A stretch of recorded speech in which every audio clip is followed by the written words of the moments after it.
On my cell phone. Yes, good morning. It is 9:03 and you are listening to a bit of Hotline Bling, of course, with Ball Talk here at 2BACR. Thank you to the Talking Tennis Boys for their contribution this morning. Actually, I do have to say it was a wonderful interview earlier in the program as well, which I overheard, so good to be back.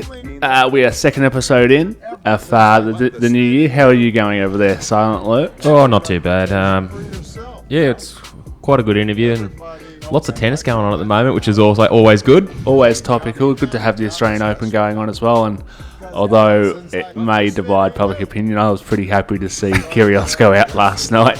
I would have preferred straight sets, in my honest opinion. Obviously, it's sad to see Leighton go, but I'm sure we'll cover all that off a little bit later in the show. Yep. This is our chance, obviously, to play a bit of Hotline Bling with Baraka in the background there. Chance to us to I guess, promote our pages. Did you want to go ahead and do that? Yeah, so we've got our Facebook page, which is Ball Talk at 2BACR 100.9 FM. And we've also got an Instagram account, Ball Talk Sports, all one word. So if you're ever keen to have a look around, just jump on there and give us a like, maybe a share. Yeah, we've actually, feel free to share us as well. We've actually have started uploading a lot of our podcasts as well over the last few weeks. So, over the last week, probably more than anything. So if you are listening and you want to listen back to, I guess, the vintage Ball Talk episodes, back where I was stumbling and bumbling just as much as I am today. Yeah, much has improved over the year. Yeah, it would have been nice if I actually got better at what I was doing. But that's the way it is, I guess. I can't always be good. It's not as good as you anyway, especially that last episode last year. I must say, you were splendid. I was listening to the audio earlier. You were classic. I was? Oh, mate, you were shocking. Well, there's lots to come in the show. We've obviously got Good, Bad and Ugly coming up a little bit later in the show. The Champ is here, which is the segment we kicked off last week with James, our American football correspondent. Lots happening in the football at the moment, so it should be another good talk again, and obviously James's expertise. For the listeners out there, that is American football, so don't think that we're just talking football and assuming the NRL. We are talking about American football, getting it all from the horse's mouth, so to say, with a real American man coming on, being our foreign correspondent and giving us the information around the American Football League. So we've also obviously got the fan favourite, which just took to media by storm. I'm surprised that Channel 7 haven't already picked us up with this one, because Let's Get Tipsy, the fanfare over that was insane. The amount of tweets, the amount of text. I kept getting text as well. Actually, talking about text, we've also got a text line as well, where you can message in your song requests. What was the number for that one again, Josh? 0498 Yep. 999906. That's the one, ladies and gentlemen. So that number again. 0498 999906. Wonderful. So if you've got any song requests, feel free to text in. We are always keen to get our listeners' music across, because at the end of the day, we have some shocking tastes, especially Josh.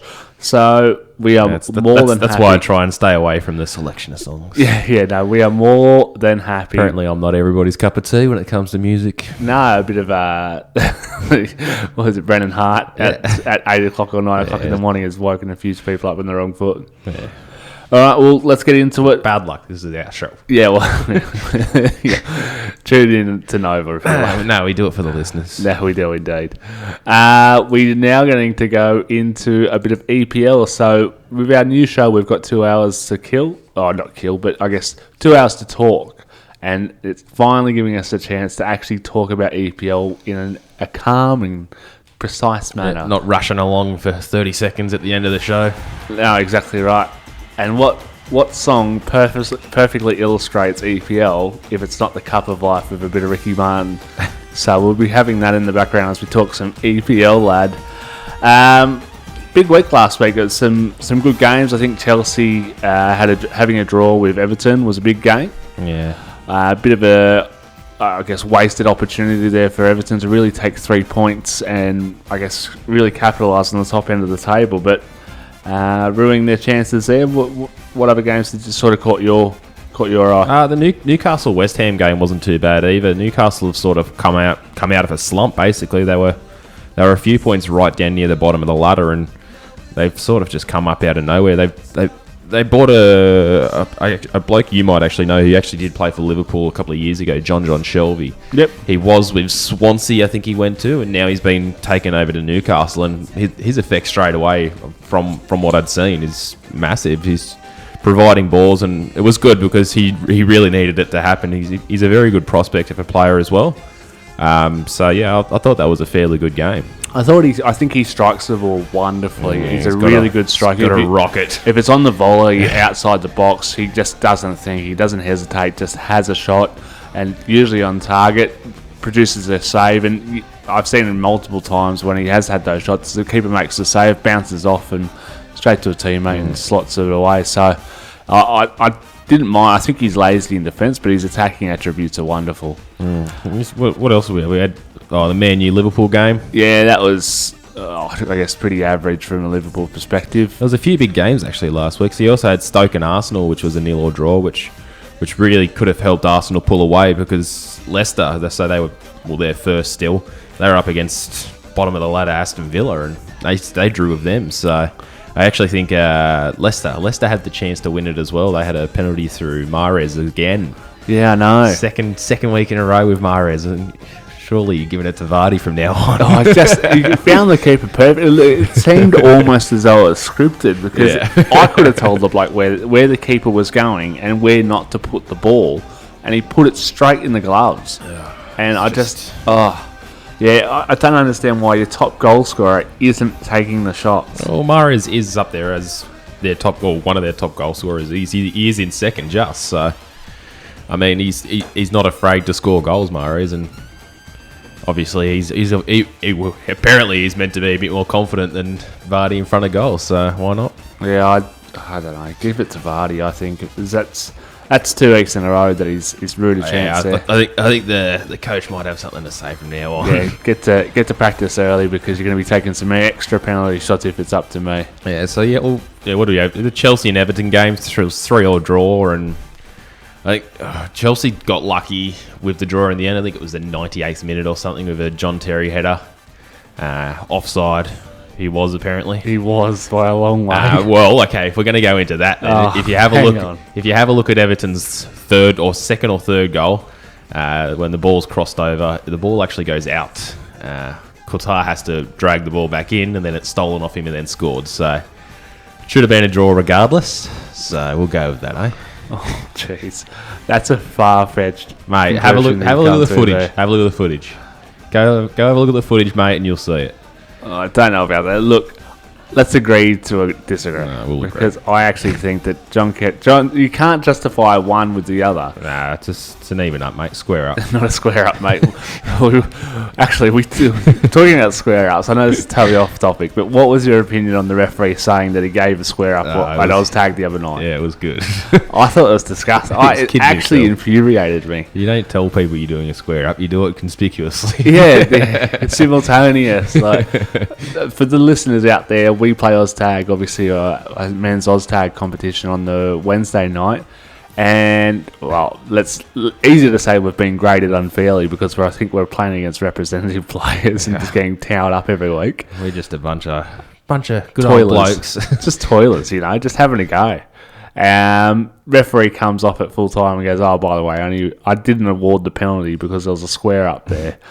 That is the most infuriating thing you could ever say, especially to a team that's just been beaten. Don't bother. Save it. It's not interesting. All right. Let's get back to the EPL. Back to the EPL. The top of the ladder's looking pretty good at the moment. Yeah, well, I was going to say, what's your prediction moving into the back end of the season? Oh, who knows? It's hard to sell. I mean, you have a look where you got Arsenal, Leicester. They're both first on 44 points. Man City 43 points in third. Spurs 39. So what you got a 4 point difference there, and then down to Man U in fifth. Do you see the transfer window being a big opportunity for teams to make up a lot of ground, or I'm starting to feel as though it doesn't matter who you're going to be buying at the moment. It seems as though it's going to be a tough, grinding season, no matter what. Yeah, generally, this transfer window isn't very busy, just for the fact that you got people that are in sides that are possibly. I mean, your big name targets aren't usually going to be done in this section as they're still playing with their respective clubs, and obviously the clubs aren't going to get rid of them unless they really need to. So it's the same sort of thing every year. You might have one or two fairly decent profile players that go somewhere, but nothing major. So I don't think it makes much of a difference, this transfer window.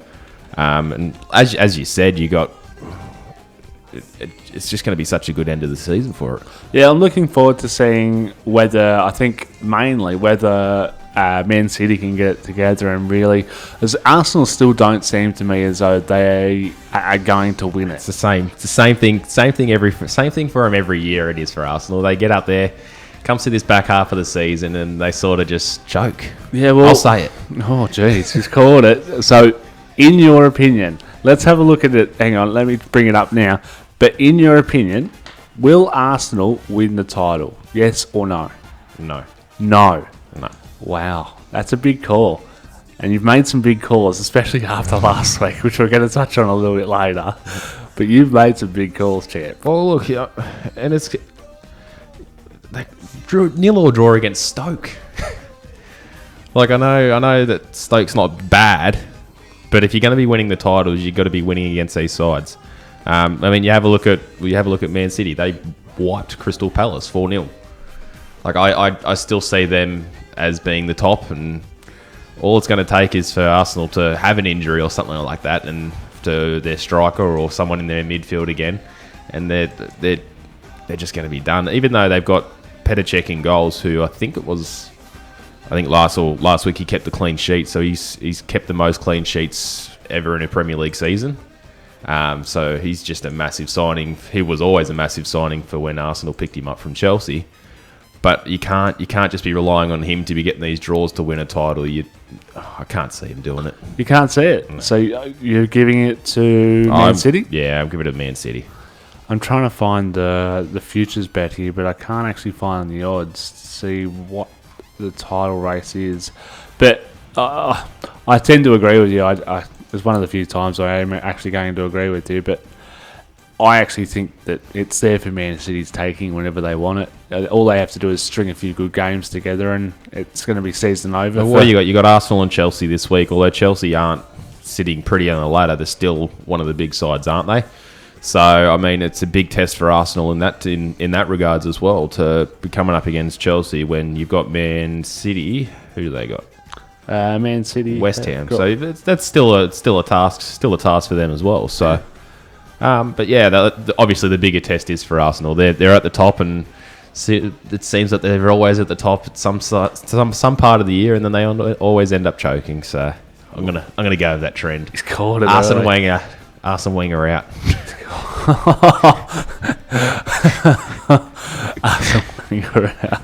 I don't know if that's going to be that drastic. I don't see Arsenal sacking their coach. They should, mate. He's been there for that long and still can't provide anything for him. Oh, I don't know about that.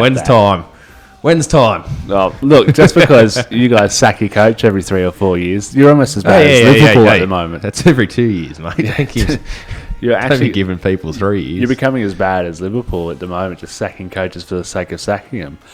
All right, well, what games stick out for you? We touched on the Arsenal versus Chelsea one this week. Really the only game this week. We got Watford and Newcastle, which could be interesting, I guess. I don't know. There's not too much really out there this week.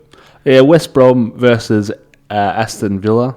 West Brom really need to make sure they win these sorts of games to make sure they avoid... I know they're quite away from relegation, but they need to avoid these sorts of losses or loss of points to be able to make sure that they are staying up in the top flight. Aston Villa are playing dreadfully at the moment. It's painful to watch because back in the day they used to be a real force, but it seems as though Villa are really suffering at the moment and they're destined to be relegated. So I guess moving forward, what more do you want to say at the end of the day? These are points there that need to be taken, especially for West Brom if they want to stay up in the top flight. Liverpool in particular, I thought, need to get a win against Norwich.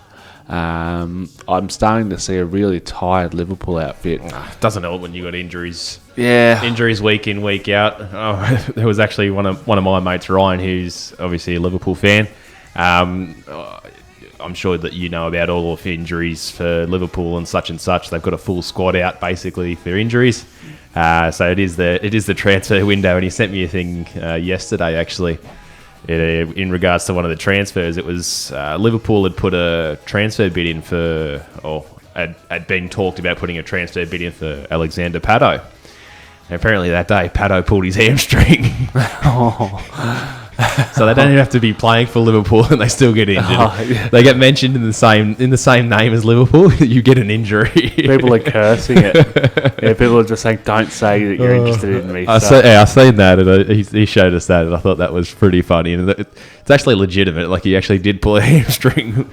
Just typical of our, like, anyone that we're looking to buy will go down with an injury. It's ridiculous. Well.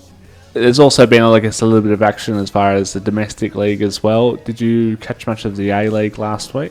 No, I think I didn't watch it last week. I know that Brisbane, who are still they're top of the ladder, I think they got done last night. Yeah, they did indeed. Fairly significantly. I think it was 4-1 maybe, or 3-1. It may very well. Hang on, I'm just trying to bring it up here. Yeah, quite a surprise to see, I guess, Brisbane go down last night. A little bit especially up in Brisbane as well. Yeah, home field advantage. Got done 4-1 against Adelaide United. So I guess that's a bit of a shocker, especially for me coming in. Western Sydney Wanderers up against Central Coast, who are last. So again, real chance for Wanderers. That should leapfrog them to the top. It does indeed. It takes them from 27 to 30. So if they get these 3 points, and you've also got Sydney FC as well. Yeah, so Sydney play against who have I got? Melbourne Victory. Mm-hmm. So that's no easy feat either. Toughie. Some big rivalry there as well. Victory needs to make sure that they win this one to stay with the top 4. Otherwise, they look to fall into the bottom 2. But really, it's a clear-cut top 6 with Wellington, Jets, Perth and Mariners all languishing down the bottom of the table. So it seems as though the top 6 may already be... I don't know if you've followed much of it over the years, but what's happened to Central Coast? Yeah, well, I guess they had a really strong start, but at the end of the day, it's similar to what always happens, isn't it? Teams tend to just fall apart, and they need to rebuild it. It seems as though they're in a rebuild passage, so I guess we'll wait and see whether they can actually come out of it. But yeah, they are struggling. They lost a lot. Well, I guess a lot of their roster was at their peak when they first come into the comp. So now that they've aged a little bit and they've I guess moved on to elsewhere or retired. It's hard to replace quality blokes, like with any sport really. Imagine if the Patriots were to lose Tom Brady, you wouldn't expect the Patriots to go back to the Super Bowl next year at all. Yeah, exactly. So when you lose quality players, you're expected to lose games, and that's, I guess, what's happening to Central Coast at the moment. Just didn't expect it that much. No, a bit of a shock, but I guess that's the way it goes at the end of the day. Yeah. Just looking at the futures as well for EPL, Man City still $2 favourite, $2.50 for Arsenal. What do we got for Leicester? $15. Still $15. Oh, Jesus. $15. So if you want to get on, are they third best, or is that? Good call. They are indeed third best. So it goes from what? $2.50 to $15. Jesus. So quite a bit of a jump there. What was Arsenal? $2.50. Fair enough. Bit of a... I know. We've touched on it a few weeks ago as well, obviously, that you got Leicester who are there.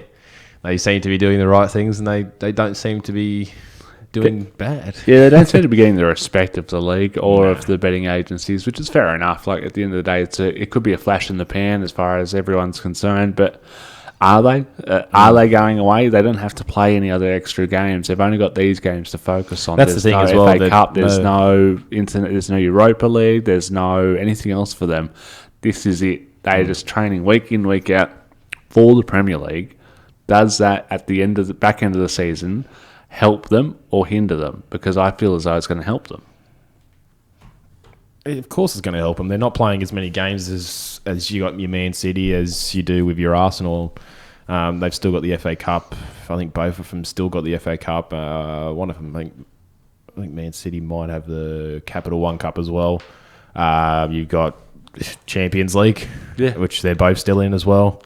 And that's the thing as well. You've also got to remember. So these two are fighting for the top of the EPL ladder, but they also want Champions League success as well. So the focus that Leicester has is the EPL, which is great for them, and it obviously keeps them a lot fresher. So this is the time here where they do need to see. Last week was a bit of a hiccup. This is the time that they do need to get these points, because at the end of the season, you're going to have these other guys who are worrying about everything else, where they might drop points here and there.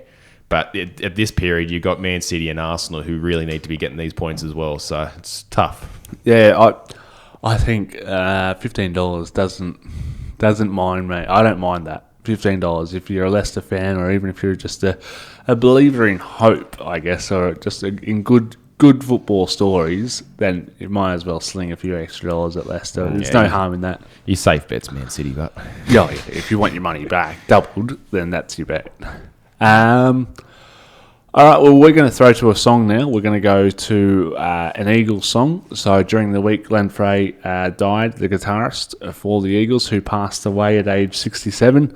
Another big death, I guess, as far as the music world's concerned, losing, I've gone blank there. I kept going to say Bob Dylan, but it's not Bob Dylan. It is David Bowie last week. Yeah, Lemmy. Yeah, what's so funny about Lemmy? No, I missed the joke there. Just a funny name. You happy with that? Yeah, he's all right. He's all right. We're going to go to an Eagles song with Witchy Woman. I did have down Hotel California. I was looking for Hotel California. Do you want to go Hotel California? Nah, we'll go Witchy. We'll go Witchy. I just think Witchy Woman's funnier. Yeah, making fun of a guy. Oh, well, hang on, no. Making fun of the guy who passed away. No, you've put me off now, so hang on. Let me find Hotel California. Try and fill the air with something insightful for a change. We had a message from one of our listeners. Oh, did we? Yeah, Mr. Anthony Myers again. He seems to be a very good listener. He is a good listener. Just talking about the A-League. Apparently, Brisbane had lost 2 players to the Aussie side. That played over in Jordan, I think it was. Yeah, I think they played in Dubai against Jordan. So yeah, they're playing for Australia. They must have been 2 big players, obviously, for Brisbane. So that could have contributed. Well, that obviously did contribute to the loss of Brisbane. Yeah. well. I was trying to think of something else. I was like, what am I going to say? What are you saying? Yeah. Oh, jeez. So thank you for the listener, Anthony, there. Thank you, Anthony, for tuning in. As always, we do appreciate our fans' feedback. What was that text line again? 0498 999906. So if you have any song requests other than the Eagles Hotel California, which is about to come up now, instead of Witchy Woman, as requested by Josh, our listener, we are going to be back after this short break. After that, we're going to come back with The Champ Is Here, which is a segment which we kicked off last week. The Champ is here with James Farnsworth, as well as a little bit later in the show. We've obviously got the good, bad, and ugly, as well as the results of last week's Bro Down. So we had our first edition of Bro Down last week with a head-to-head battle between myself and Josh. So we'll tune in. I guess we'll have the video as well a little bit later added to Facebook, but we'll get the results of the Bro Down and get an interesting story around that as well. We'll be back after this song. This is the Eagles Hotel California in respect to, obviously, Glenn Frey, who died this week at 67. R.I.P. Sticking by him. Let's go to the cards. Well, the champ is here. The champ is certainly here. Talking about Heisman winners, it's the first time that 3 Heisman Trophy winners have played in, I guess, the postseason in the championship games. You mentioned Cam Newton and Carson Palmer there. You've also got the champion that is Peyton Manning, who also won the Heisman Trophy. So first time that 3 Heisman Trophies have faced off in the championship games. Brady versus Manning, episode 17. That's pretty much been what's dominated the talk this week. Where are you standing on this one? Yeah, well, I mean, if you look at the history between Tom Brady and Peyton Manning, they played 16 times. Brady leads the overall series 11 games to 5, but in the last 10 they've split 5-5 each. Brady also only has a 2-6 record at Denver. So he's going into a place where he's not exactly comfortable in playing. A lot of teams have trouble playing in Denver simply for the fact that the stadium is a mile above sea level, so the air is thinner. If you're not training in that type of environment, you will get fatigued very quickly.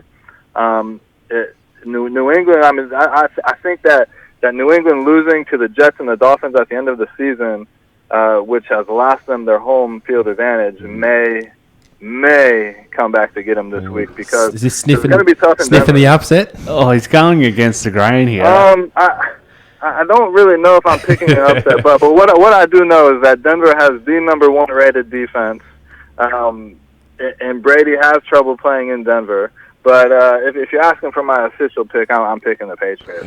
Oh, he stays true. I thought the last time they played, it was a little bit earlier in the season where the Broncos snuck home in overtime, 30-24. Yeah. But in that game, I think that's where Edelman went down. I think Gronk also went down in that one as well. So, I think Brock Osweiler was the one that threw, I think, a touchdown to win it in the overtime there as well. So, I don't know whether Brock will get any game time again this week. It seems as though they're sticking true to what Peyton's doing. So it'd have to be an injury for Peyton to be able to see Brock get on the field. But I do tend to agree with you. I think the conditions at Denver really do play into the fact that Pats should have got that home field advantage and avoided Denver at all costs. Yeah. They blew it. They had 2 pretty much gimme games at the end of the season, and they just couldn't get it done, and it might cost them. So is this the final episode, you think, of Brady v. Manning? I do. I think that win or lose at the end of this season, I think Peyton Manning hangs it up. Yeah. He's just got too many injuries. He's got a very dangerous neck injury. At any given time, he could take a hit and be paralyzed. He's 40 years old as well, so it's not like he's at the bottom end of the He's had his good run. Yeah, exactly. I guess for me, I'm going the Pats, Josh. Yeah, I'm going to go the Pats. I think they'll get across comfortably, even though it is. Well, the Broncos do have a great defense, and you can't go against Brady, can you? Well, it's really hard to. It's hard to go against Brady. During the week as well, I think a little bit unusual. I think for this sort of matchup, a lot of trash talk, or a little bit of trash talk coming out of the Denver camp, saying that they're going to attack Gronk's knees. Yeah. I don't know whether the coach would have been happy with them coming out and saying that. I think the officials, I think it plays against Denver instead of plays into the hands of Denver. I don't see that benefiting them in any way. I think if Gronk does get a late hit to the knee, there will be penalties, there will be yardage. The officials are now going to be looking out for it. I don't think it intimidates the Patriots. I think it more probably so helps them.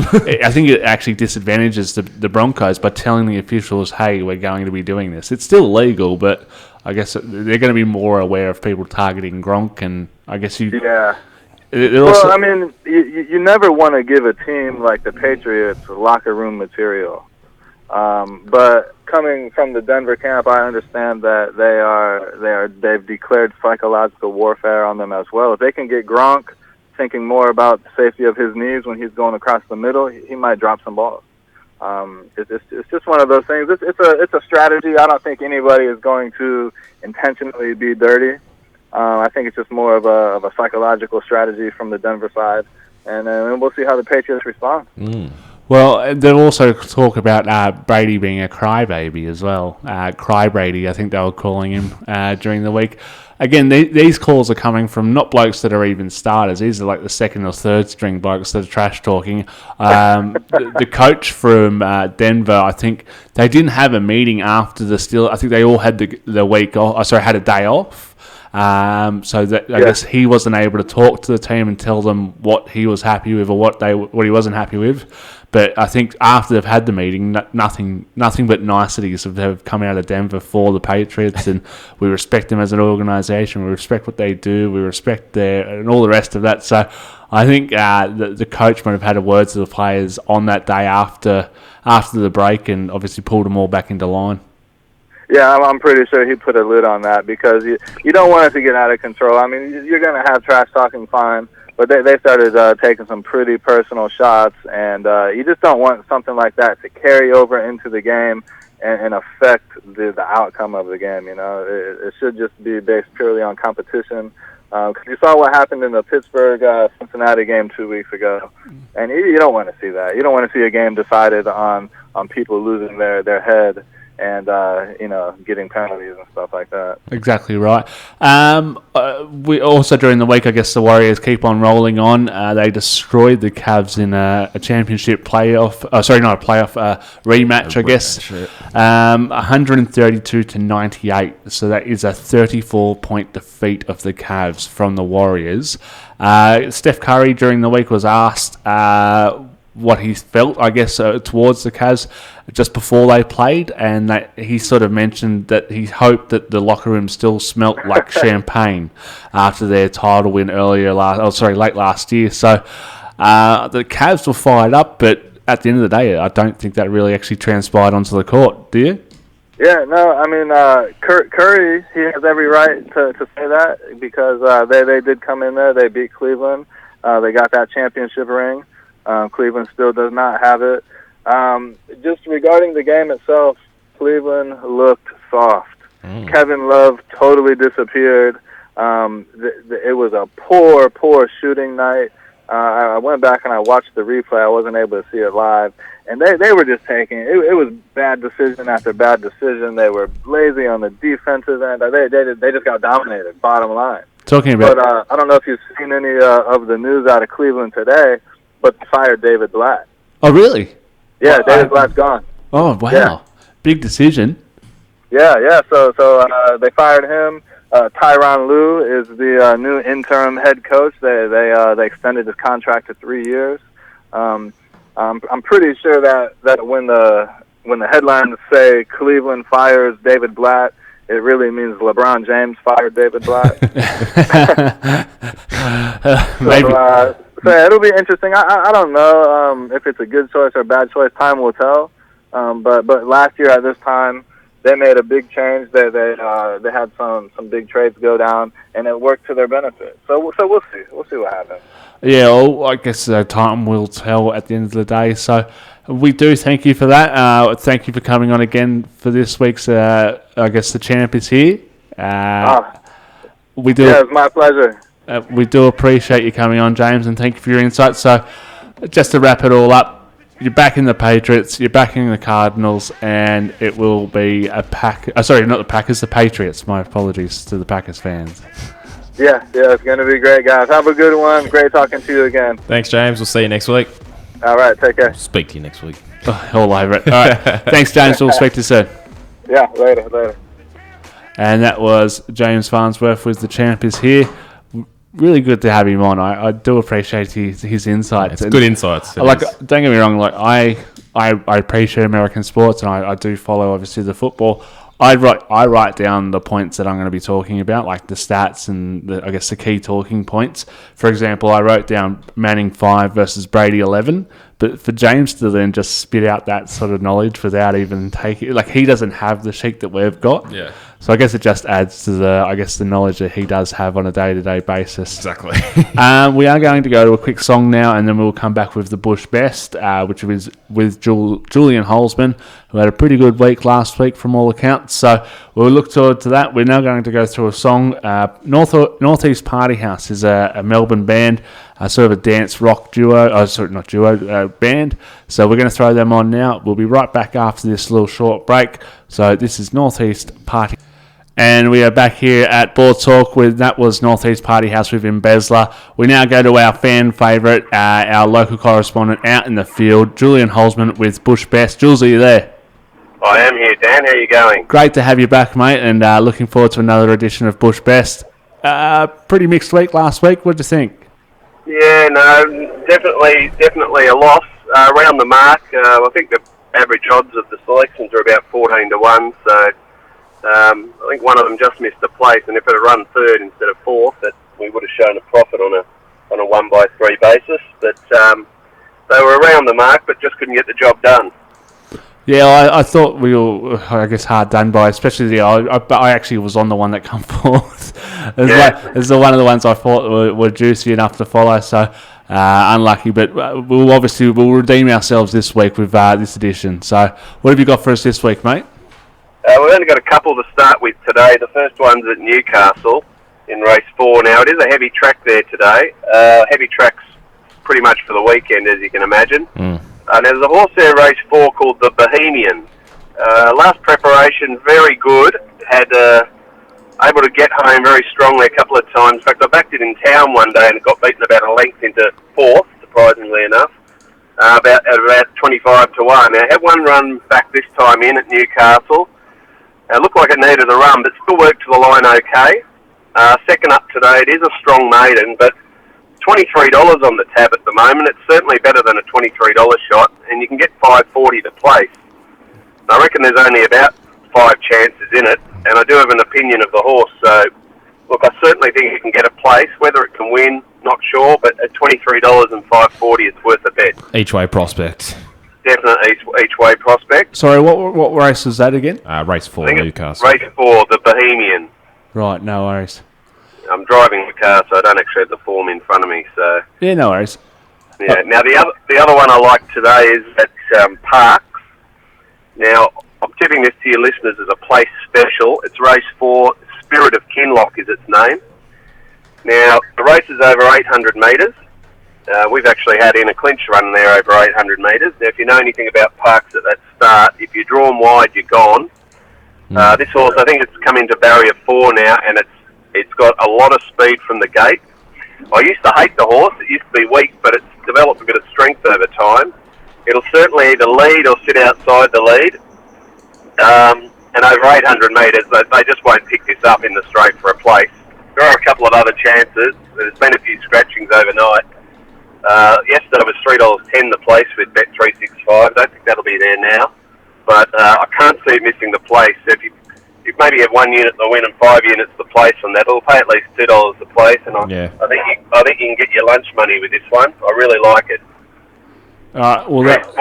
Race 4 Parks, Spirit of Kinloch. Spirit of Kinloch, yeah. I've got it at about $2.25 for a place at the moment, so it's good value there. Yeah, I'd smash into that for plenty. Sweet. What else we got? We moved to tomorrow. Yep. It started at Wyong, race 2. A horse called Eva Luna. It was made steady ground behind them at its first run at the Provincials. Finished right on their heels with not much of a clear run. Good trainer. Definitely winnable race. Not sure what the price is because they're not out yet, but each way, race 2, Wyong, Eva Luna. Yep. Mount Gambier, race 5, number 1, Rougerou. Now, I think this one might be big odds. Actually started following this horse about a year ago. It's got the same sire as in a clinch. Oh, nice. Same sort of racing pattern too. Speedy, if it wants to be. It can be ridden back, but it's also tough like in a clinch. Yep. Noticed at last start it was back out last, couple of lengths behind the second last horse. It actually worked to the line very strongly and was pretty much untested the whole way down the straight. I reckon tomorrow it might bob up at very good odds. So Mount Gambier race 5, Rougerou. And probably the best for the weekend. Now, it definitely will run a place. The odds suggest that it's in Tasmania. It's in the Hobart. It's a cup there, I think, at race 8 tomorrow. Now, there's an odds-on favourite in it called GG's Golden Girl, but this horse called Player One is the one I'm tipping. The run last start was just so big, you just have to go and watch it yourself. It was favourite. It was spotting them about 20 lengths with about 500 to go, and it got beaten half ahead. It's a very strong horse. It's run before that. It ran behind the best horse in Tasmania called Admiral and got that horse to about a length and a half. I think tomorrow, if there's any pressure on the favourite, it's certainly going to pounce. It's 420, 153, I think, with Bet365. It's another one you can smash the bejesus out on the place, and you'll have a big win. Nice. sounds like a good bet. Anything else, I guess, from a punter's perspective? No, that's all today. That's all for the weekend. Those 5. No worries. Zanetta as well. We've just, I guess, purchased a new horse as well. a bit of a rough run as well for Bob this week as well. So, what's the question about Zanetta? Sorry, I just missed that. You're right, mate. Is Bob running today? Yes, Dylan. Yeah, race 1, Morphettville. It's the normal suspects in that race. The couple that go around every week. Yeah. He's in a field of 5. They reckon he should beat the outside at home. So if he runs 4th, it's $1,800. Oh, collect. So, hope, you never know. Maybe something goes wrong with one of the others and we run 3rd. But he's probably out of his class. But he's just going round because it's a field of 4 and 5, and he was unhurt from the run on Wednesday. So, you know what he'll do. He'll probably get beaten 6 lengths into hopefully 3rd or 4th. Yeah, sounds like a good one. Any news on when Zanetta's running? When Zanetta? Yeah. I think Zanetta will probably be... When she arrived in Adelaide, she was a bit light on. Yep. So she lost a bit of condition. Unfortunately, we couldn't get a float for her over the Christmas period. Otherwise, we should have sort of be 10 days advanced of where we are now. Yeah. But I would think probably February 10, somewhere around that time. Okay, excellent. No worries. But she's eating well. She's on the full race feed now and doing all the right things. So I think Grant's going to give her a little tickle up down the straight next week just to see how she goes. Yep. Excellent. All right, looking forward to that. Yeah, I think we're all the guys in that syndicate very much looking forward to it. Yeah. So should be fun. Certainly should. Thank you again for your contribution this week. We're posting them as we talk, so I'm sorry if I have been seemed a bit distracted and just typing as you're reading them all out. I want to make sure that our listeners do get the chance to follow you this week. We obviously have been a little bit slack, so we want to make sure that we're getting it out there and spreading the word, because at the end of the day, I know how good you are and how much passion you do have for what you are doing. Thanks very much, guys. All right, mate. I was just going to say, we're not seeing you at the big music festival today. I know you boys are into that sort of stuff. Where are you off to? I seen you post something on Facebook yesterday. I actually had to listen to it at work instead of the podcast that I usually listen to. So, what were you? Where are you off to today? Just down at Electric Gardens down there at Centennial Park. Should be very good. Sounds like a winner. Well, stay safe, mate. Don't run too much of a mark. No, we won't. Not at my age, anyway. Well, good talking to you, and look forward to hearing how you went today, as well as also following up on the results for you. No worries. Good to speak to you, boys. Thanks, Jules. See you, mate. Bye. Yeah. See you, bye. And that was Julian Holzman with Bush Best. We do thank him for his contribution. We will be posting those up on our Facebook page a little bit later. A few specials. He was confident. He seems pretty confident today. I think I might have to follow him for a few of them. Doesn't he just lead you in with his enthusiasm is contagious, so it's hard to not follow, but I guess we'll wait and see how he comes out of it this week. I will get those off you during the ad break, and obviously we'll fire through and look forward to getting a little bit of information out there for our listeners as well on our Facebook page. So that was Bush Best. We are now going to go to a new segment. Now this is Could be a sinking ship. this here, could be a listeners. hit or miss. This could be a hit and miss. Even as I'm talking to you, I'm thinking, do I just boycott? Should I just boycott? It's got to go through. All right, well, we're now going to go through a moment in time with Dan Boyd-Myers or Joshua Boyd-Myers, hopefully. We'll make sure that we at least do it one more time. I've got to at least get one go. We'll get one more square up, because I've got a feeling this is going to be a sinking ship. I'll bring it back to life next week. Let's hope so. The idea behind it is we're going to pick a moment, I guess, that is important, not only for us, but I guess as far as what's going on in the world of sport, Australian sport in particular. Obviously, we are an Australian sports show, so we want to make sure that we're promoting that. Going back in a time, just picking a random moment, and I guess taking the listeners back through that journey. So I've decided to pick up a little bit of backing music as well, just in the background there. So I will try and make sure that it's not muted. Yes, that's well done. We're going to go back in a moment of time here. Calm yourselves. Are you ready? Okay. Let's go back to 1997. Close your eyes, listeners. Close them. Deeper. That's better. You are in 1997 now. You are literally just... This is the early months of 1997. The Australian Rugby League has begun its 90th season, while several clubs have actually left the league, and they've gone to Super League. Dun, dun, dun, dun, dun. Off the teams that are left, there are the Balmain Tigers, the Gold Coast Chargers, Illawarra Steelers, Manly Eagles, Newcastle Knights, North Sydney Bears, Parramatta Eels, the South Queensland Crushers. Why will they all be written in the comp? I don't know. But moving on, the Western Suburbs Magpies, Sydney City Roosters, St George Dragons, and last, and certainly deservingly last, South Sydney Rabbitohs, who no one likes. All right, so we're still in the moment. Close your eyes, Josh. Go back in that moment. I'm there. All right, good. After the season ended after 22 rounds, so not the normal 26 that we're used to now. You still there? You still in 1997? I'm there. All right.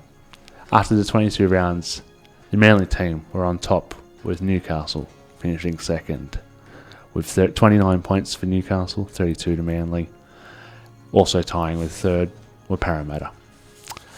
I'm now going to take you through to the grand final. Actually, I've just realised that I should also have another audio clip up. I'm now going to take you through to the grand final. First half, there was a long-running duel with the opposing front rowers Mark Carroll and Paul Harrigan.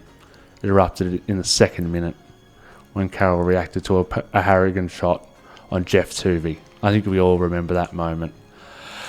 Later on in the game, we do obviously flash forward to the second half. Early in the second half, there was more concern for Tuvey after he was stomped on by Adam McDougall. Now, I don't know if you've ever seen the footage, but actually, we're going back in time here, aren't we? Oh, I'm seeing it. You are seeing the bit? It is harrowing vision, I'll tell you right now. Because poor old Jeff just gets absolutely stomped on, and he has nothing to say for himself because old Mad Dog, the man-shaped Mad Dog, has just stomped on him. Manly then almost put Newcastle away in the 51st minute when Stephen Menzies powered through close to the line, only to be stopped by Troy Fletcher. Troy Fletcher, ring any bells? Yeah, he's good. No one remembers Troy. I don't even know who Troy Fletcher is. That could have been anyone's name. He was a great. Well, let's just hang on. Let's cue the music back up. Sorry, Chariots of Fire almost finished there. Going back in the moment of time, Andrew Johns booted a penalty goal in the 57th minute to claw Newcastle back to within a converted try in the 61st minute. Adam Muir, great player, Adam Muir. Actually, I'll tell you a story about Adam Muir after this is all said and done. Adam Muir. sorry, listeners. We're going. Come on off. We're still going back in time, mate. You just got to slow down. Radio's not a rush. All right, back in time. Where was I? You've lost me now. Thanks for that. Adam Muir dropped a pass from Andrew Johns a metre from Manly's line, but it was a sign that the Knights were back in the game. Manly, on the other hand, began to play conservatively to their own ultimate cost. They received a penalty after another Harrigan high shot. Unfair. I don't know about that. Harrigan was sort of known for his high shots. And I'm just watching footage now, actually, and he was brutal. Nevin, who was actually the kicker for the Knights, missed, and Darren Albert returned the kick with a 40-metre run. So Manly had a shot at goal, missed it, runs 40 metres out of the in-goal. Like, literally takes the ball from the in-goal, avoids 2 or 3 tacklers, runs downfield for 40 metres. It's 16:10 with 65 on the clock. So there's 10 minutes to go now. Still 16:10. They sling it wide. Out it goes. Owen Craigie makes a little break down the side. In the inside. Back on the inside again. Oh, they're just pulled down a few metres away. I think it's Adam Muir as well for the record. Just for the record there. But we then go through a little bit more in time. A little bit more. And it still seems as though there's something coming for Newcastle. They are so close they can almost taste it. But at the end, there's literally 40 seconds on the clock. And this is where I now leave you listeners. And we now go to a bit of an audio clip here. Here we are. Let's relive this moment in time that I've so perfectly illustrated. Never forget that. Jackson away for Harrigan.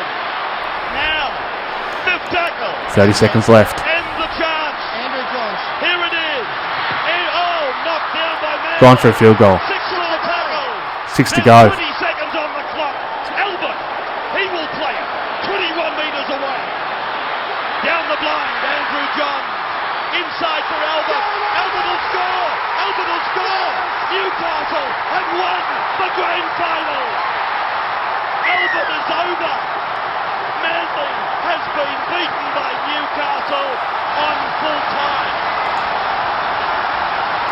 6 seconds to go, and Albert has scored an incredible try. Newcastle have won Rugby League's crown.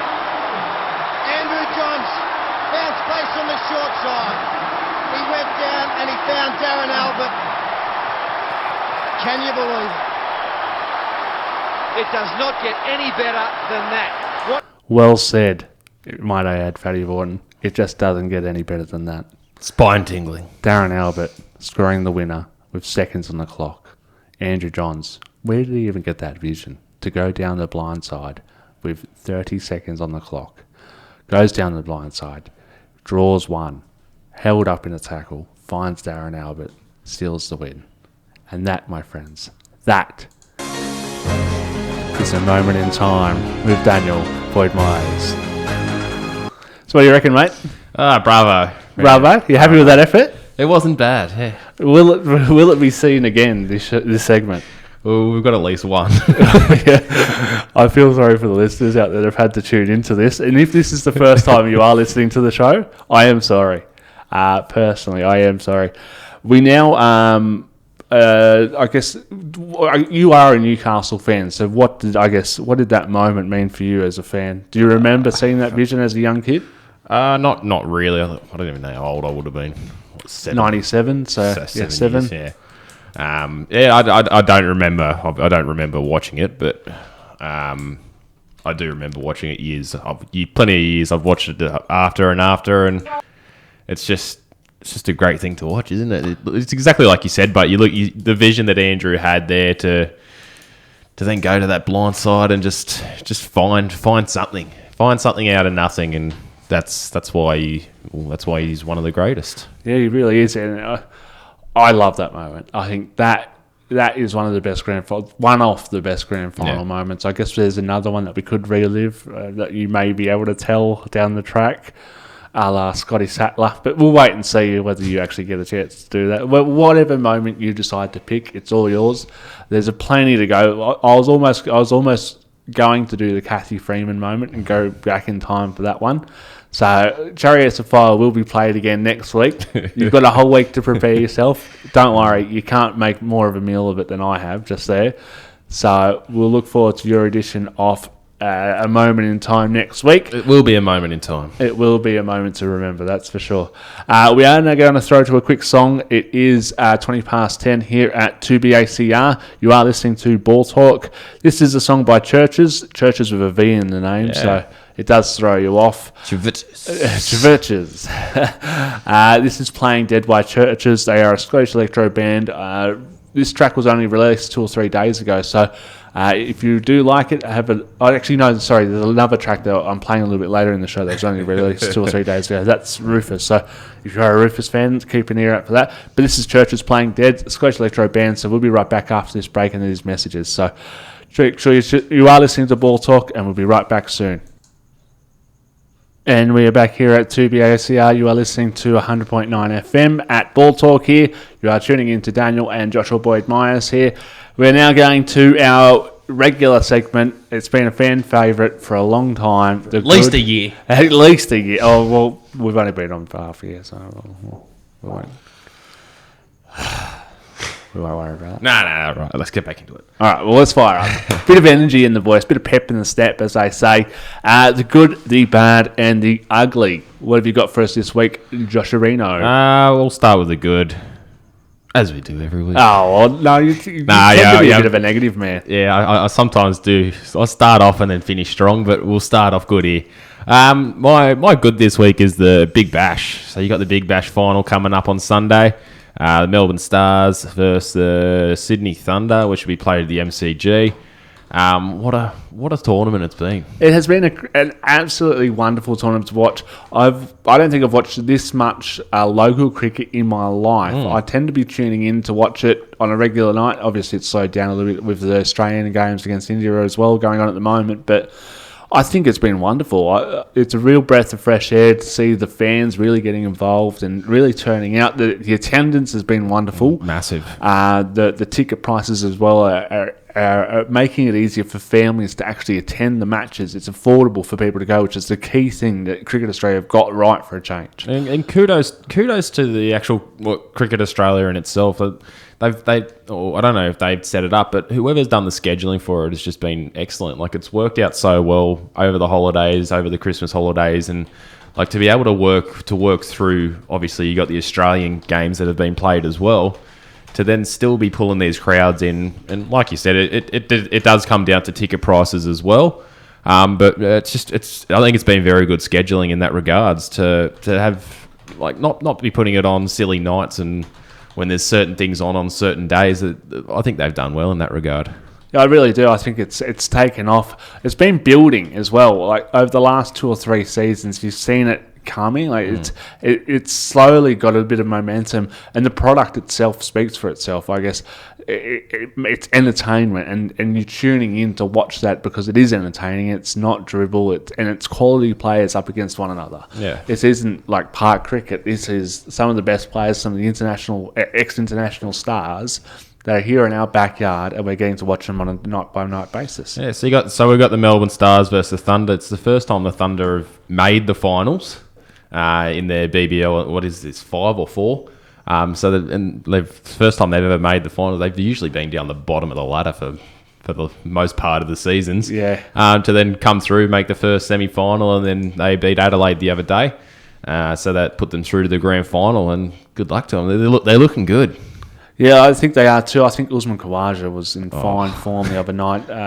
Watto again getting out early was difficult. Is Khawaja just in the best form out of anybody in the world? Arguable. He's smashing it in the T20. He's getting his runs for his test, and I think a certain Virat Kohli might be able to say that he's probably the best batsman at the moment, seeing as though he is just toying with the Australian bowling attack at the moment. Yeah, no. I'm going with Uzi. You're going with Usman? Oh, jeez. Well, Usman, you've got a fan in Josh. Yeah. If you are listening, Usman, feel free to contact us. We'd love to have you on. Yeah. Let's go for your good. Let's do it in coot. Let's go to each other here. What were you going to say? Let's go in... Like together. All right, let's go together. Yeah. In cahoots. In cahoots. That's the word you pulled out of. I was going to go kudos. In kudos. I've gone with Australia extending their run to 19 consecutive, I have to say that again, 19 ODIs without defeat at home, that is. So that obviously takes into fact the World Cup games there as well. But 18 wins and a no result. They last lost to South Africa in November 2014. That is incredible. That is... you wouldn't have thought it. Like, you think, Australia hasn't got... Like, there's no real stars that stand out from the past generations. Like your Matthew Hayden, Jared Gilchrist. Like, Warner's good. Steve Smith's obviously batted really well. But they're all just working well together, aren't they? It's the team that they have. And, I mean, there has been guys that have been coming in and out. Watto's obviously been one of those blokes as well who started off. He started off there. I'm sure he was there for the start of it, and then he sort of just whittled away, and yet he still gets selected for things. But yeah, it's a big feat, isn't it? It really is. I even just the other night where you thought that Australia was going to go down, they then took 4 wickets for 9 runs against India, and they just I guess when you are winning, it's easier to keep winning. Yeah. I guess it's harder to break a losing streak than it is to just say if you're in the momentum and it's just business as usual, then that seems to be what Australia's in. They're really in the groove at the moment. And obviously, now that I've said that, back India today as favourites because it seems as though I'll put the mocker on them. I don't even know. We might not even get full game here, to be honest. Yeah, well, the weather outside's not exactly looking wonderful. But I was well impressed with the fact that Australia have now set a record. The previous record, I think, was 17 from Sri Lanka and South Africa. So on home soil, 19 in a row. I thought that was pretty good. Excellent. And your bad? My bad this week is the tennis betting scandal. Dun, dun, dun. Dun, dun, dun. So you had Novak Djokovic, who is number one in the world at the moment, and Kokonakis is an Aussie bloke. I think they both said that they were never contacted directly into regards to it, but they have been offered before. It was a bad time for it to come out with no real claims. Like there's no real evidence about it other than two blokes that. I mean, Kokonakis, what did it fare back like 7 years ago or something? Like it was a long time ago. For it to then come out now at this time, it's just there's no need for it. They're also dragging other people's names in the mud. I thought Leighton Hewitt's name was mentioned as well, which I thought is actually embarrassing because for a player of his sort of significance and everything about him, his grittiness, the character that he is, it's hard to imagine him ever actually faltering on anything like that or taking a bribe or match fixing or spot fixing or anything like that. So I guess time will tell whether there's actually anything behind the claims, but for me, I thought I'm guessing that it perfectly came out at just the Australian Open. Oh my God! Just before the Australian, we just broke this. And then the funny thing about it is you have Rafael Nadal in the first round. Yeah, who gets beat by Verdasco. Well, that's the thing. What's the old saying? If it stinks like a fish, it's a fish. So he got done in 4 sets in the first round. So it's. I found that a little bit funny. Like you're not expecting him to be bowing out in the first round after a betting scandal that's just come out. They can get to Rafa, they can get to anyone. What have we got for you for bad? My bad this week was the Ollie Roos out of the Rio Olympics for 2016. So who's the Ollie Roos? The under-20, the Australian soccer team, Ollie Roos.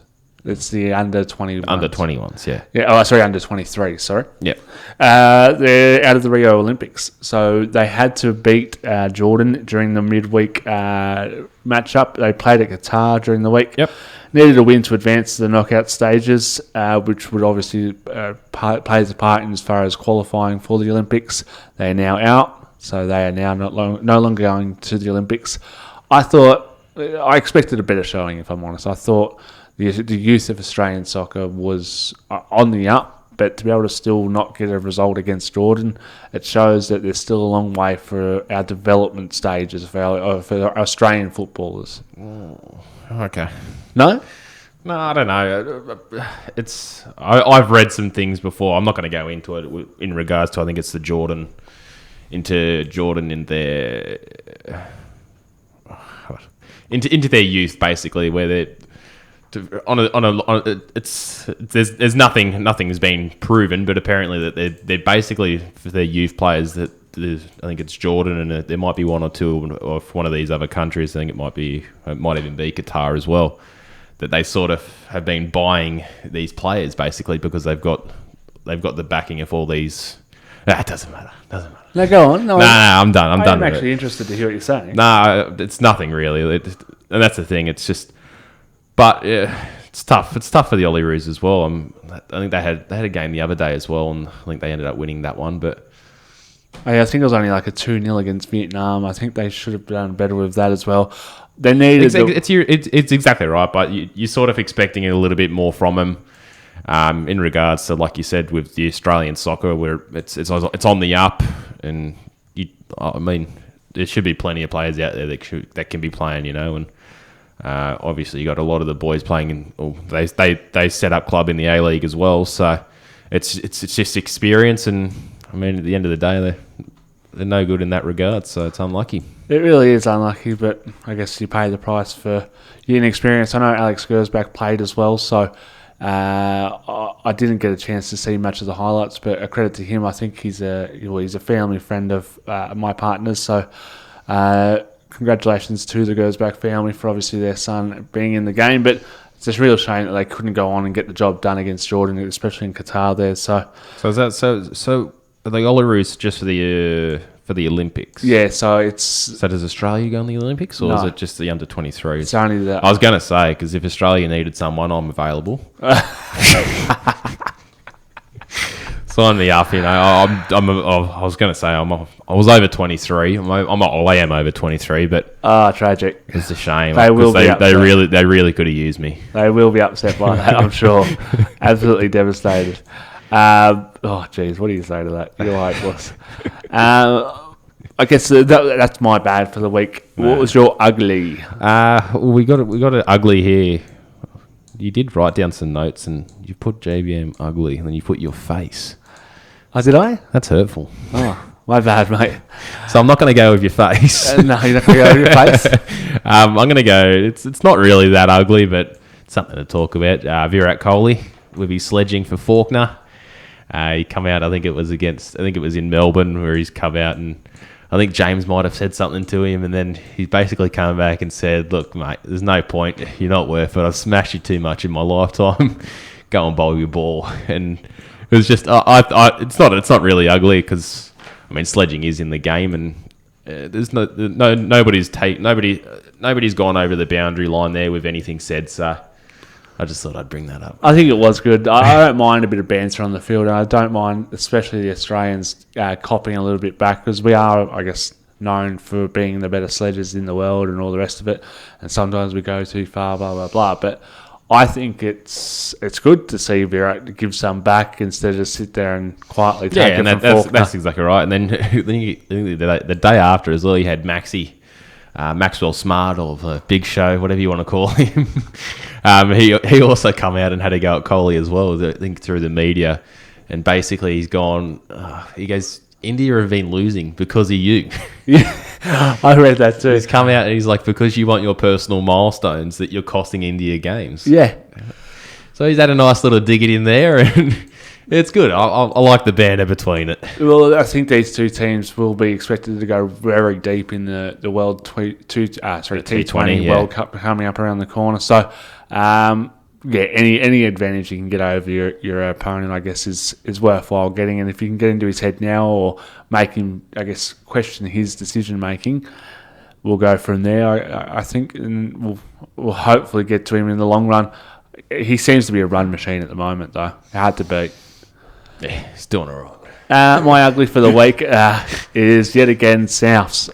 I am going to almost declare it. Souths are my least favourite team in the comp. I can't stand them. I don't know why they brought them back. Kick them out of the comp. Get rid of them. Might have to get some South strokes going. We might have to. I'm not a fan of Souths in the way that they run their organisation since Maguire's gone there.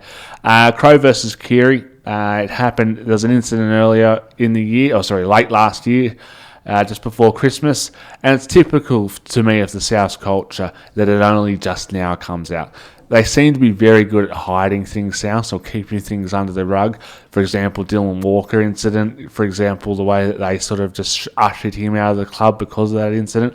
I think for me, and even to further support my hatred for them, would be the fact that Shane Richardson's now coming back to the club after a short stint at the NRL.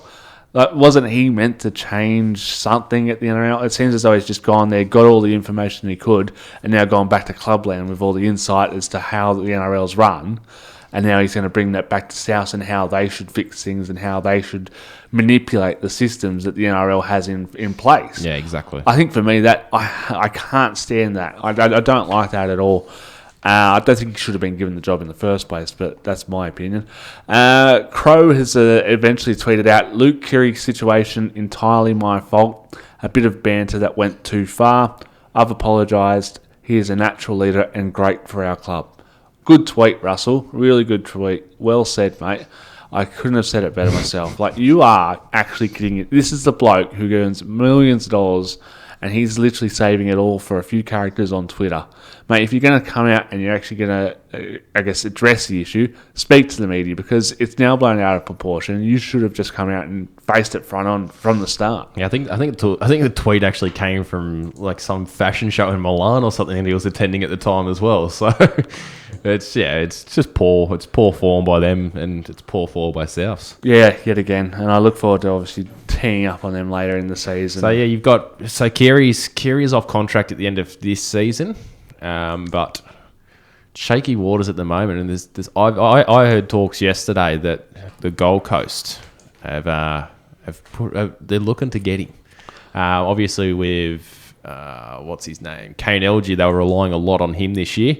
They had Caesar as well, but Caesar's gone down to Canberra. But since LG has gone for the season, the Titans might be looking to snag him before season start. Which if it eventuates, and I don't know, it all comes down to Keary, I guess. But it'll be a big loss for South if they do lose him. It really will be, but I don't mind seeing. I think Souths are really, I guess, a club that seems to be thriving on the fact that there's hatred towards them at the moment, and I don't know whether a lot of the information that they're giving is forthcoming, or whether they're just sort of being forced to tell information as it's sort of slowly released. So I'd rather see a club that's proactive instead of reactive, and that's always been my preference. But it seems as though they are happy just to deflect until literally they are forced to make a response, and that's not the way I like to see a club run. We are now going to go through a quick song, and then we will be back with our news. Not our news segment. Actually, we're going to go back and talk through the Bro Down and the results of that last week. We also will have footage of that Bro Down a little bit later on our Facebook page. We do thank you for listening to BACR. You are listening to Ball Talk. We are now going to throw to a quick song. It's going to be Rufus with You Were Right. This is the song I mentioned earlier today that has only just come out. New edition. They are actually a Sydney alternative sort of dance band. Really good track. I don't mind it, so hopefully you don't mind it either. That was Rufus, You Were Right. Listening to Ball Talk here today. What did you think of that one? That was good. Bit of a catchy tune to start your Saturday. Yeah, it's quite enjoyable actually. Yeah, a bit of a new track there from Rufus to Sydney, sort of a pop electro band there. Last week we started a new segment called the Bro Down. So what was the concept, Josh? Basically the concept is me versus you. Yeah. When it comes to anything, we're gonna be doing some different sports and some different things every couple of weeks or so. We're filming it as well, and we can try and get that up on the Facebook page, On the socials. yeah, on the socials and such. And yeah, so that's the Bro Down. So what was this week's edition? This week's was a bit of NRL horse, so some place kicking. All right, so for the listeners out there, horse, I guess for those that aren't familiar with the idea of the game, one person takes a shot at goal, the other person has to take a shot at goal from the exact same spot. So we kicked it all off, or excuse the pun, we kicked it all off with a bit of horse. How did you find it? Oh, it was tough conditions. The wind was blowing. It was windy. It started raining a little bit, and so after last week's show, we came out and went out to Middleton Field there, had a bit of a kick around. it's quite wet out there still as well. It was. We also donned a few new outfits as well, so you will see that as well on the footage that we do release a little bit later this weekend. We've gone with outfits that we will have to wear for every week, all of the Bro Downs from now onwards. So every week we will be wearing those outfits. They are quite an interesting sort of ensemble. So it's an odd choice for sporting events. We haven't supported the fast fashion industry. We have gone with reusable clothes. So support that sort of action if you can out there. Fast fashion is. It may be cheap, but it's also affecting those that have to actually make the clothes. So it's not a winner. What was the result? Well, you can say the result. Well, if I have to, I was the champion, obviously. Dominated right from the outset. Lucky. You set the first kick, and it was literally a 20 metre out, a little bit to the right, and you still missed it. Yeah. Don't get me wrong, there were quite a few shanks from myself. I thought what was your highlight? Oh, my highlight was my kick. I still think the highlight was your 40 metre. My 40 metre swirling around. Against the wind. Going everywhere. And still just plopped on over the goal line. But yeah, it was quite fun, and like you said, we had our outfits, and it was pretty challenging with the outfits that we had on to be doing it. Yeah. My outfit's a little bit big in regards to some places, so made it a bit baggy and such. So, but no, it was quite enjoyable. So we've got another one coming up soon. What are we going to do there? I think we said on the video we're going to do penalty goals. the penalty shootout. So we might have a penalty shootout. I don't know. Does Padstow still have its goalpost up just near our house? Nah, they're down. We might go to Coleman. All right. So we'll probably do that during the week sometime. Obviously, with daylight savings, and now with no OzTag on our Tuesday nights. Really good season, though. Good season. Good season, guys. Such a solid season. We will obviously look to have those, and obviously we might even have a bit of audio. Are we going to do it every week, or we might just do it every second week? Just whenever we can. Yeah. Yeah, There's plenty of things we can go through. We've already discussed it, and there's plenty of sports we can do. And if anybody has any suggestions that we're something that we can do 1v1, by all means send it through to our Facebook page or Instagram or through our mobile phone. Yeah. So yeah, just help us out. Give us something. Well, let's just rule out boxing for a start as well. We're not going to be punching each other in the face. I think we did enough of that as kids. So let's give that a miss. So I'll be hoping to get one back. I think 1-0 down. It's not a very good lead, but it's better than a 0. It is better than 0. I'll take the lead for the moment, and 1-0 up. I actually thought I was done, especially when you slotted that 40-metre one. I thought I felt confident after that. The momentum has swung. I thought I was gone for the money, and what was it in the end? It was I got horse, obviously. I think it was HOR. HOR. I donned you by 2 letters, so quite a convincing win. All right, well, let's go to our new segment name.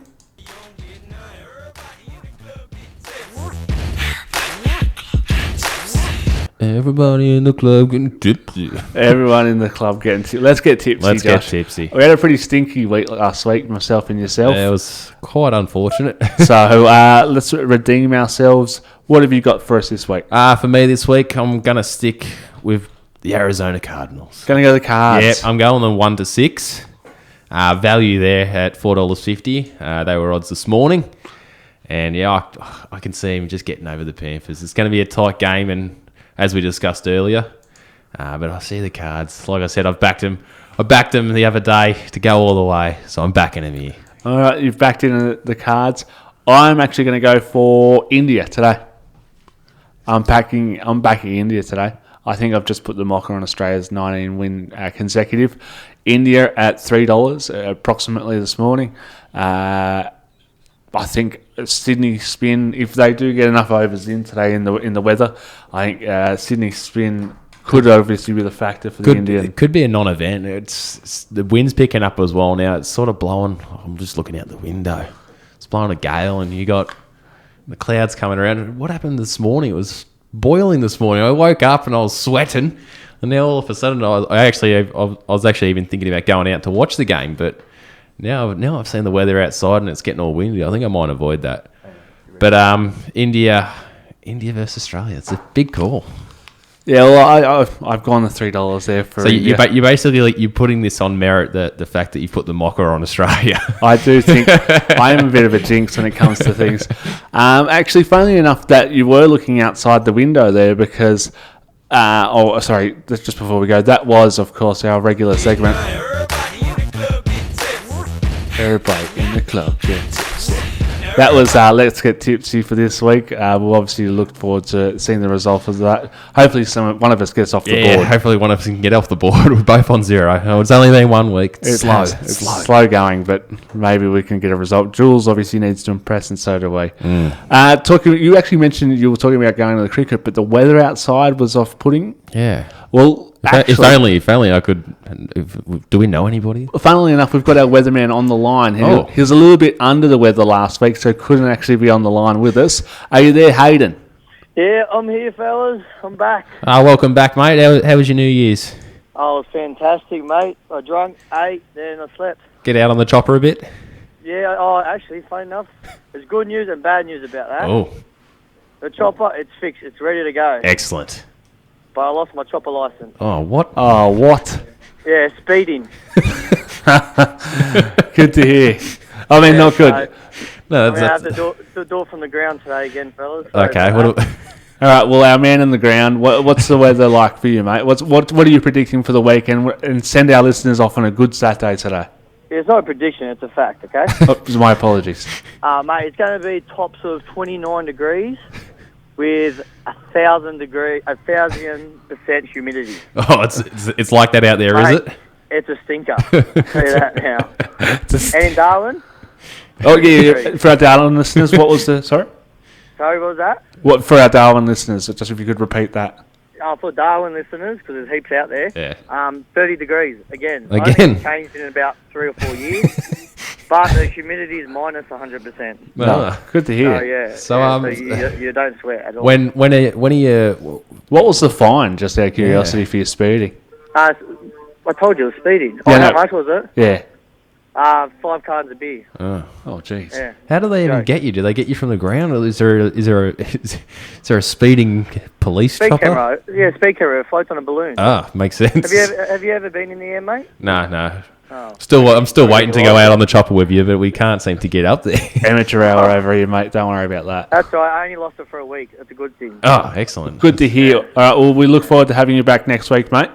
Whether it's good or whether it's bad, I'll speak to you next week, fellas. Thanks, mate. Good to hear from you. See ya. See ya. Boy. All right, and that was Hayden Robinson. Sorry, you looked to me to say something. Well, you said we'll see him next week, but we won't be seeing him next week. We won't, will we? We'll be... Camping? Oh, we will be away next week. Yeah, Actually, yeah, so good it's call. just- yeah. All right, well, we've got to go. That's us for this week. We thank you for listening. Thank you for Ball Talk. And We'll be see you in back. 2 weeks. We will be back in 2 weeks. Thank you for listening. Goodbye for now. National Radio News. Hello, I'm James Lemon.